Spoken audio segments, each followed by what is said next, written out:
What's going on, everyone, and welcome to Movie Emporium's TV review of The Stand, Episode 8, The Stand. Now, before we begin, if you like this channel, awesome, hit the subscribe button to join Movie Emporium, hit that notification bell at the top to find what's coming next. If you like the video, awesome, hit that like button, as well as commenting below on any video you watch, including this one.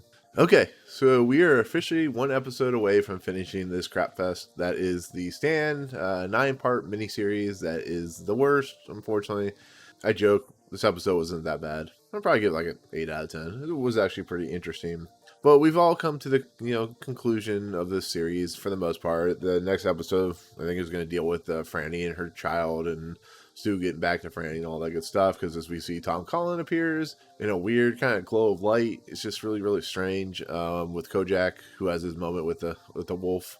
And yeah, it's gonna continue. I don't know how I heard someone say in the comments it's gonna take a place about a few years after, but we'll see what happens. But anyway, so that happens. Stu is not really seen much in this episode as predicted because he's injured and very, very sick, and he has to wait for Tom Cullen, and he has to see the glow from the nuke and stuff like that. This episode actually followed the book pretty closely, which, they changed stuff to make it more modern or whatever, which is fine. But basically, this is the decimation of Flagg himself. Everything that happens in this episode is basically weakening him. So we start out with basically the 3 individuals in a Guantanamo Bay style prison cell, which is just a big cage, fenced-in cage. They are taken to trial, where basically it's like a kangaroo court in essence. They're gonna be tried and convicted and all that good stuff. And Glenn Bateman is the first person to stand, and he says his piece. And basically, the entertainment director, I think it's Brad Dourif's daughter. I can't remember what her name is, Fiona Dourif or something like that. She tells Lloyd to shoot him, to kill him. And, there's a whole thing about Flagg. Flagg, through most of this series, has been kind of floating up in the high tower. He's not really been doing much outside of a few things. But for the most part, he has been there because his disciples are doing everything for him, basically. Glenn stands up to him. He's like, basically, you're a big F, you're a big pussy. Excuse my language, but you are.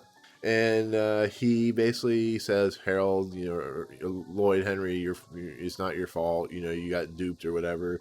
And Lloyd does the one thing that he never thought he would have to do, which actually is kill someone. And he shoots and kills Glenn Bateman's character. So Greg Kinear is officially out of the show now. And out of the 3 characters, I thought that was the most poignant, because he's actually the only one that truly stands.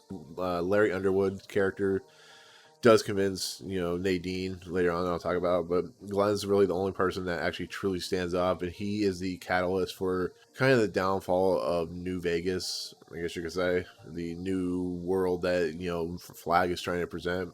And when he is shot, you can see the powers of Flagg start to diminish because he lowers to the ground. You can see him in some kind of pain. In essence, Glenn Bateman's story has officially ended. It's over. He's done what he needs to do. Now, forgive me if I can't remember what actually happened in the book. I don't know if it was very similar to this, but it's a very interesting way to go. And it was, of all the things that Greg Kinear did in the series, this was perhaps the strongest, and it wasn't bad. And I actually felt a little bit of emotion for him dying because of the whole idea of the Stand itself is to basically diminish and predicate the end of Flagg himself. And you have 3 individuals go there who have no powers, have nothing they're like, nomads, they have nothing on them. They're basically cleansed, of sin and stuff like that. And so, Glenn Bateman dies, and it starts the downfall of Flagg. And that's the first part of the downfall of Flagg, because the next part is we see basically the certain individuals in the crowd start to kind of open their eyes and come to the realization that what they are seeing is not a good thing. That there's just there's this random guy in the crowd that just starts to what is happening? Lloyd, Henry is starting to go, what is happening? This is not right. And it's pretty crazy to see, but it's to be expected when your eyes are open from being a cultist, basically, and you realize what your mistakes you were making, and that's what's exactly happening here. And then we get to the next segment, which is basically Larry Underwood's stand, where Larry, in essence, convinces Nadine that she has done something against her will, that she killed Harold Lauder, and she realizes what is happening, and then she his face to kind of face herself when he shows her face in that pan when he pulls it up and shows it to her. And this is when she comes to the realization what exactly is happening, that she's been duped by Flagg. Flagg's basically duped everyone into this realization, this cultism, this idealism that's not necessarily true. And that's when her baby, or the Crown Prince of Darkness, I should say, starts really going into effect and like really hurting her. And it leads Lloyd Henry. I keep saying Harold Lauder and Lloyd Henry because they're the same like two letters of an alphabet. But Lloyd Henry and basically brings her up to the high tower, the suite. And it's funny because she's like in pain, screaming, and here we have Randall Flagg with a cigar, just like taking it all in like it's special. And we start to see that this is where Nadine, the Amber Heard character, is officially ending, because she realizes what's happening, that she will die once their prince was born. And she, in essence, throws herself out the window, which is the second portion of the stand, the rising up against Flagg himself. And her death is pretty brutal. It's they hold no bars when it comes to nothing back when it comes to people's death in this series. And she's a flattened pancake, and watching Flagg come to the realization that something's truly wrong is pretty amazing, because Alexander Skarsgård in this entire series has been the kind of shining moment of this series, the shining point. The only problem I have with him is he floats a lot in this movie, or in this series, and like he really doesn't do much until you see him kind of get angry at like Clifton Collins Jr. character and stuff like that. But in essence, this is going to be near the end of this whole thing. They decide they're going to sacrifice Ray and Larry by drowning. Whatever. I like the whole crossing in the original series better, but it is what it is. And this is when Flagg finally does his introduction to the people, because he hasn't done it very much in this entire series. And they turn on the water to drown him, and you can see Lloyd Henry starting to truly kind of be conflicted, which is what his character traits were all along. He's always been a conflicted character, but he's not a murderer. He's a person that had a bad childhood and got mixed in with the wrong crowd and just robbed and stolen, but he's never murdered anyone until Glenn Bateman. And it affects him deeply, and he still tries to follow Flagg and stuff like that, because, my life for you, in that type of situation. And throughout the process of everything that's going on, Flagg tells him that he's going to basically nuke Boulder, get rid of the witch, as Mother Abigail's character is basically shown through this movie, or this episode. Larry realizes that they don't know she's dead, realizing that what is going to happen is going to be something of a miracle. And basically, Trash Can Man brings the nuke to the hotel as expected. He looks all disgusting. I still don't like what Ezra Miller is doing with this character. And Lloyd Henry makes a revelation, basically, because Larry Underwood says, I will fear no evil. And Flagg makes a demand for Lloyd Henry to shoot and kill Larry Underwood. Now, having the conflicted nature through the episode, as people start doing, realizes that he's not going to do that. He actually stands up against Randall Flagg, reducing his power even more. Because Randall Flagg he's a mystical being, but he's a guy that, as it's said, Glenn Bateman says, he feeds on fear, and it makes him more powerful. He feeds on lies and things and stuff like that, lies and stealing and murder and stuff like that. So if people stand up against him, it makes him less powerful. It makes him a kind of like it makes him less of a thing, I guess you could say. So as everything's said and done, Larry and Ray are basically going to die. They're going to drown. And that's when, like I said, Trash Can Man brings the nuke, and that's when all hell breaks loose in New Vegas, because the whatever entity causes static electricity to come down in the clouds and lightning and stuff like that.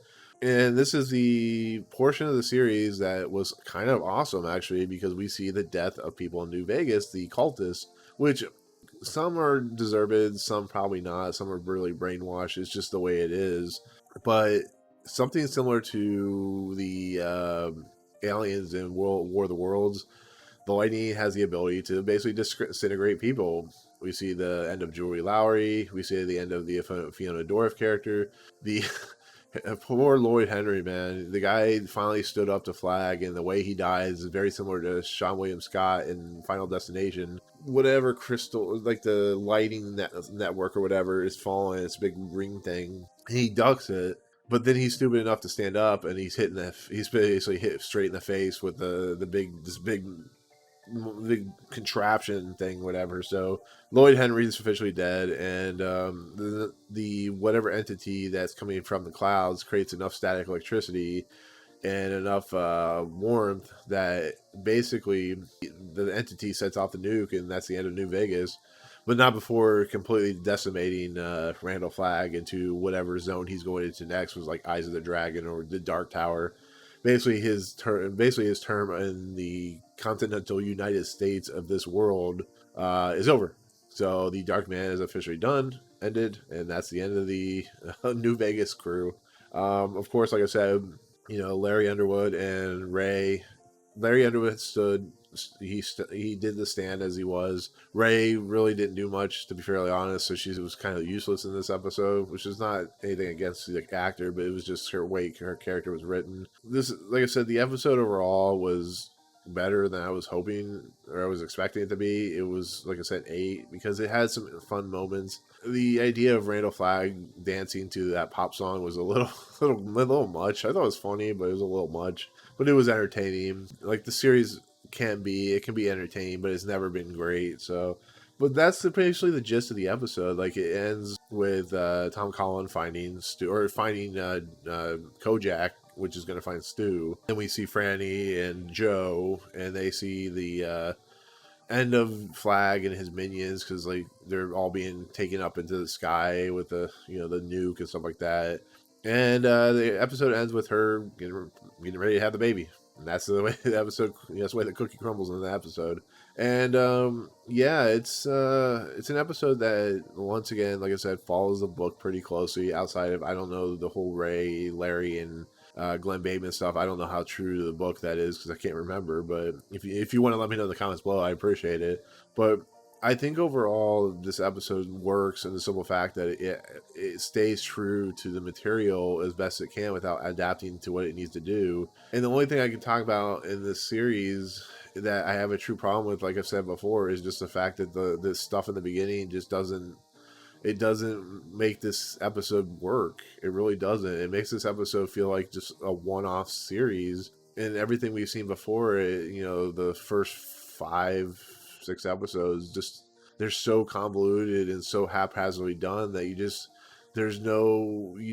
really can't feel for any of these characters in the end, because there's just no substance to their characters at all. And it's crazy because the episode is actually pretty decent enough that you should still feel for these characters, but you just can't, because they're just not well written characters. They never have been. And the only reason this episode truly has good technical quality and good direction because of Vincenzo Natali, the director itself. He's working on a script that's not really that great, to be fairly honest, but he's a decent, competent director. He directed Cube, and here he's directing an episode that is very much important to the series itself, the kind of conclusion before the coda. And it just, as we all have talked about in the comments, and you guys have commented, this series just was not what we wanted.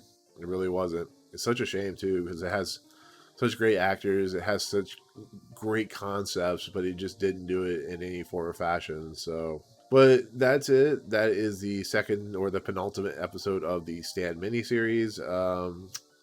Shame, it really is. Like I said, at least the episode got an 8 out of 10 for me. I know a lot of people probably won't like the episode, which is fine, but overall it's one of those things you have to deal with, the simple fact that this series is one of those series you're never gonna go back to because it's just so terrible. So but anyways, that'll do it. That'll be my take on the Stand episode 8, The Stand. Let me know in the comments below what you thought of the episode. Did you like it? Did you not like it? What was your opinions? Did it feel like The Stand to you? All that good stuff. But otherwise, hit the subscribe button, enjoy Movie Emporium, hit that notification bell, top phones coming next. If you liked the video, awesome, hit that like button, and we'll see you next week for the official final episode of this mediocre The Stand. Peace out.